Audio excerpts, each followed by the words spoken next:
putting this on Wes's head. I didn't have to wear it. And going down there and asking him questions where he would reveal his biography. Craig did not think it's wise for the older people to come out. And then we had to decide, and we thought we would record it, send it to him anyway. There will be a big card back there for you to write blessings to him. And either eat the goodies in the building or take them with you. We got some in it. God has a plan for each one of us. And it's hard to know because we have so many good people and we could do this all the time. And I don't know whether you pick 65 or 70 or whatever, but 100 is actually very special. Wes will be 100 March 20th. And we had a good talk with him. You did all your Irish music without knowing this. He was born in Northern Ireland. So he was born in Northern Ireland. Kind of funny in our conversation, he talked about Her Majesty. Well, I don't talk that way. I might say Queen Elizabeth, but I don't talk Her Majesty, but he was talking that way. Fascinating about his dad. What did your dad do? Well, he helped build the Titanic. And I think it might have been on a different ship, but he was injured and disabled. He lived a while after the accident, but he did not live while Wes was growing up. So his mother had to care for him, and she was a widow.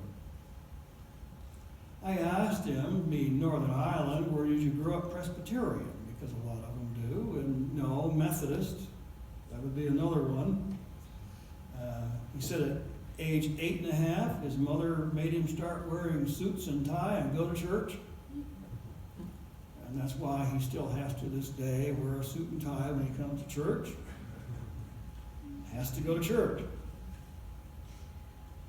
So then I asked, well, you're born in Northern Ireland. Were you in the British Army during World War II? He said, no, we moved to Canada.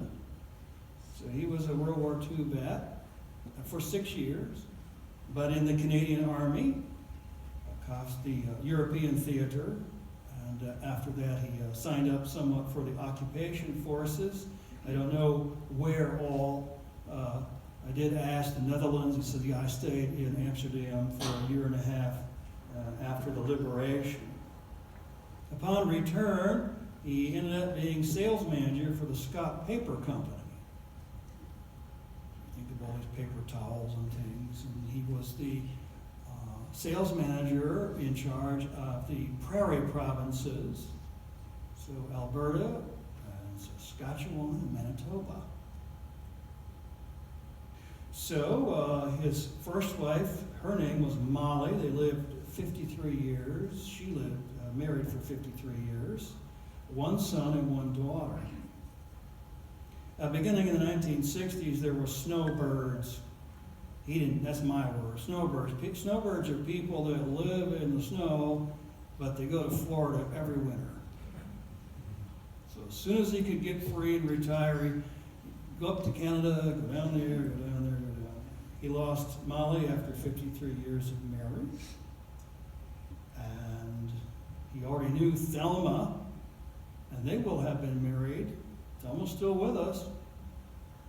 She's over there in the house. They will be married 21 years in April. Now, Thelma has a daughter here in Amarillo, so that explains eventually how they get here. They live at the Crag. Thelma is American.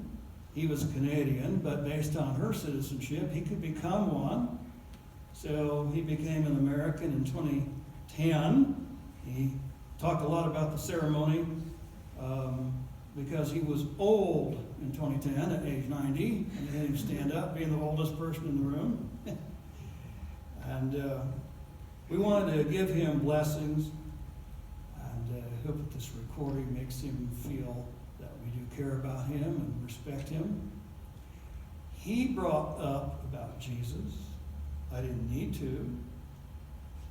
He brought up that he is wonderful and Jesus is great. And he's so thankful to God for such a long life. And when I said great and fantastic, I have them in quotes. He trusted Jesus as Savior as a young boy and feels really grateful to him. I hope they can all come. They're trying to get 100 people to his birthday party. I don't know whether that will have troubles. I don't know. People are coming from San Diego and Vancouver and Calgary. Stepdaughter's planning for 100 people over there at the Craig, if they'll let them all still mingle.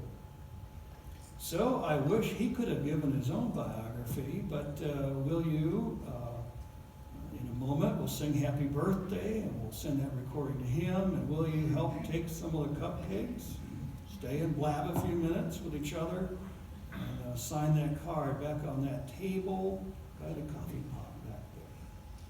So will the choir please come again, and we'll sing happy birthday, and he can listen to it by a recording.